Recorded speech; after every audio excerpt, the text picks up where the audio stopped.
What's up, guys, and welcome back to Get Lost with Brooks. On today's video, we're gonna do a little walk around, a tour of my adventure mobile, a modified 2007 FJ Cruiser named Nice Lady. I'm gonna tell you everything I've done to it, why I did it, what I use that stuff for, and it's gonna be great. So stick around. Whoocha!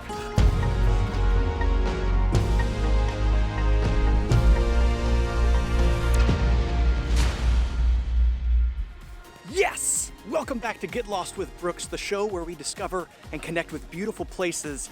Like I said, today is all about my FJ Cruiser, and that's because some of you guys asked me some great questions on my Instagram story. I thought I'd make a little video, a little tour, show you the whole jam. We're gonna cover the FJ itself, the suspension and tires, the snorkel, the rooftop tent, all this stuff on the back, lights, and be sure to stick around for the end of the video where I'm gonna talk about my favorite part, the solar panels, and what they power. But why make all these changes at all? What's the goal here? So my goal is exploration. I want to get out there. I want to see nature and the wilderness, and I want to not be held back by anything that I encounter. So I needed something that was really capable. Why the FJ Cruiser? Let's talk about the base vehicle here. I need to get this out of the way. I just love how this thing looks. Like number one, I want to feel good in my vehicle. But you know, you gotta worry about some specifics. I mean, so first of all, the engine is great. It's a 4.0 liter V6. It's got a short wheelbase, which is great for off-roading. And this one came with an awesome stock package. A 4-wheel high and low, a rear locking differential, super cool, and some other perks like murdered out details, a custom rear back bumper, a stock cow guard on the front, and some like moderately thin armor underneath that I'm definitely gonna need to replace. But anyway, it's nice to have. Oh, I forgot to mention the rock sliders. There's nothing that I'm gonna be like, oh no, I spilled something, I got it scratched. All right, boom. Let's have a seat. Hey, get comfortable, okay? So once I got the FJ Cruiser, I knew I wanted to make some transformations. So the first thing that I did was upgrade the suspension. And the reason that I did that was twofold. Number one, I wanted to make room for bigger tires because I wanted more clearance underneath it. And number two, I thought, well, if I'm making more room, might as well get better performance, right? So what I did is I went to 4-wheel parts and I had them put in some Fox shocks and coilovers and some Icon upper and lower control arms. So that lifted the vehicle about 3 inches and made room for these larger 33-inch tires. Goodrich all-terrain TAs, and I got some Pro Comp wheels. I got these tires because they're 4-season tires, so I can take these in the desert, in the snow, and they've got a huge sidewall. Whoopah! The Snorkel! Look at this beauty.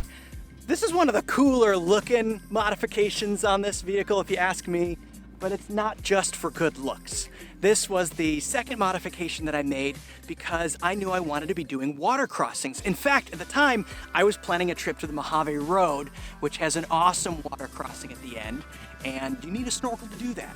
Why? Well, typically your car's air intake is sort of down in the front of your vehicle, and you're just gonna be drinking water if you go through it. So the snorkel moves your air intake up here. It's also great for dust, so that if you're on a dusty trail, you've got cars in front of you, you're not just sucking in that hot dust into the front of your car.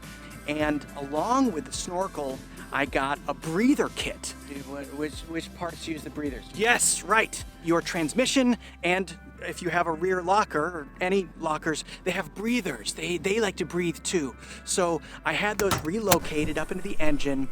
This breather is from ARB. You can see it's got this like air intake right here. So realistically, I could actually take water to like right up here. And I totally have, by the way.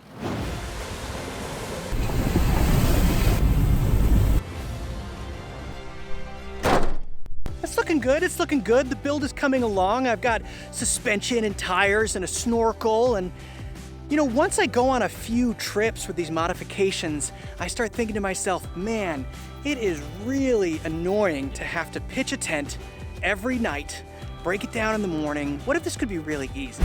And that's why I added a rooftop tent.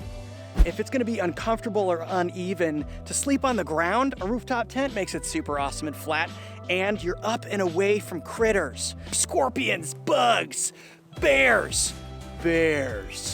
Convenience is the #1 factor for me. Like, I just want to be able to set up camp and tear down camp in like 15 minutes or less. So this guy's super fast to set up. How fast, you ask? I don't actually know. Let's find out.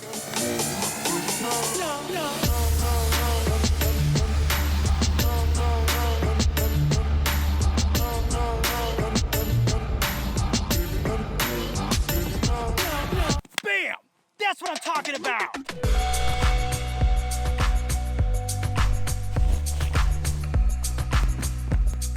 Home sweet home. Oh, hi, buddy. Be above it all in a rooftop tent. This is my roof nest rooftop tent. We are in the Sandpiper model, which I think they discontinued. I chose this brand because it had good reviews and it was more affordable than the other options. And I chose this model because I wanted a hard shell just for maximum durability against the elements, and I knew it would be totally waterproof that way. It has waterproof siding, pistons that help it pop up, which is why it's so fast. It has a memory foam mattress, and then specifically, this one has gear racks, poles. This one has bars on the roof. Which is super cool because I use that for like my snowboard rack in the winter. So yeah, overall, this thing's awesome. All right, let's move on. Now I want to come around and have a look at Nice Lady's backside with you. You can't even say that on this show. Look, this is my show, and I'm gonna run it how I... All right, you know what? The back of the vehicle is basically like a storage area for me. I've got my spare water here in a Rotopax container, and then over here, I've got my extra gas in another Rotopax gas canister. They are connected to the spare tire with a special attachment that loops around the spare tire. With all the modifications I've made, Nice Lady is only getting 14 miles per gallon, and that's on the freeway, much less in four-wheel low off-road. So I've got 3 gallons here, and that's really important to me to feel safe. In terms of water, you're gonna need 1 gallon of person. For water, you need 1 gallon per person per day, more if you're in the desert. So here, I've got 4 gallons, and sometimes I'll carry even more water if it's me and my fiance, and I'll use a government issue water canister that was gifted to me by a ranger in Death Valley. I'll just carry that inside. Then I've got my trusty trasheroo. This is where I keep all my garbage so I don't have to hold it inside the car and get it all stinky. Up here, I've got my high lift jack. And this guy is really important because it's how I change my tires by jacking up my car. It's also how I rescue myself if I get stuck in a rut or I need to like pull myself out. It can actually act as like a winch. Who likes to drive at night? I don't, and I don't want to arrive at camp after dark. So I haven't invested a lot in lights, but I'm not always the best planner, and that means that sometimes I am getting there in the dark. So I needed some extra lights. I didn't go big. You know, a lot of people go crazy with these lights. Like, why do you need that much light? I just needed a little bit more to be able to see better on the trail. So I added these Pro Comp Explorer lights, and they're exactly what I need. The performance has been awesome, and they didn't break the bank. I mean, they were like under $100. This is really cool. I put the button inside in the cab right here. Check this out. Boop, boop, boop, boop. All right, you guys, this is the part I've been so excited to tell you about because it's my favorite part of Nice Lady, and it's my solar setup. Now, why would I want to install solar on this vehicle anyway? Well, I'm making a lot of videos, and it's actually a super pain to be charging off of your alternator. You get to the end of the day and all your batteries are dead. What are you gonna do? So I put 2 100-watt Renogy Eclipse solar panels on here. I chose the placement of these panels because it was the best use of space and because I think it looks metal. This is what the solar panels charge. This is the Goal Zero Yeti 1000. It's a lithium-ion power station. Now you might be thinking to yourself, Brooks, why didn't you just build one? You're just super easy to do. Well, you know what? I tried. And when I was in Zion a couple years ago, one of my batteries in the array almost exploded. Come on, As you can see here, there is something plugged in, and that's because I upgraded to a fridge. Yeah! I was previously using a Yeti 65 cooler, which was totally cool, but again, I'm trying to extend my range in the outdoors. So because I have solar and I've got a battery, I thought, why not upgrade? So this is a Dometic CFX. It's an electric cooler, not a fridge, it's a cooler. This one I got was just a single compartment here. And oh, what do you know? Some sushi and hot tea. Huh. It's currently 36 degrees inside of it, and you can see it's got like a ton of room. I went with the Dometic brand because they're well known in the off-roading community, and this is one of their latest models, so I just wanted it to be future-proof. It turns out that this guy drains 25% of my battery every night, which is okay if you have like all sunny skies, but I bought this on the way to Glacier like a month ago, and we had like 3 days in a row that were cloudy. Boy, did that freak me out. So I'm probably gonna end up upgrading the battery.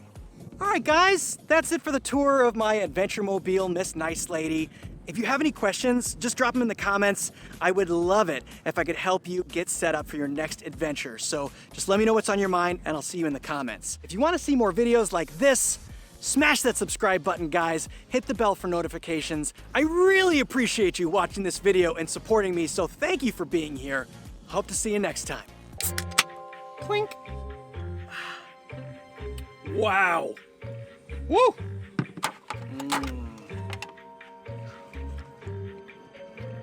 That is good grocery store sushi right there.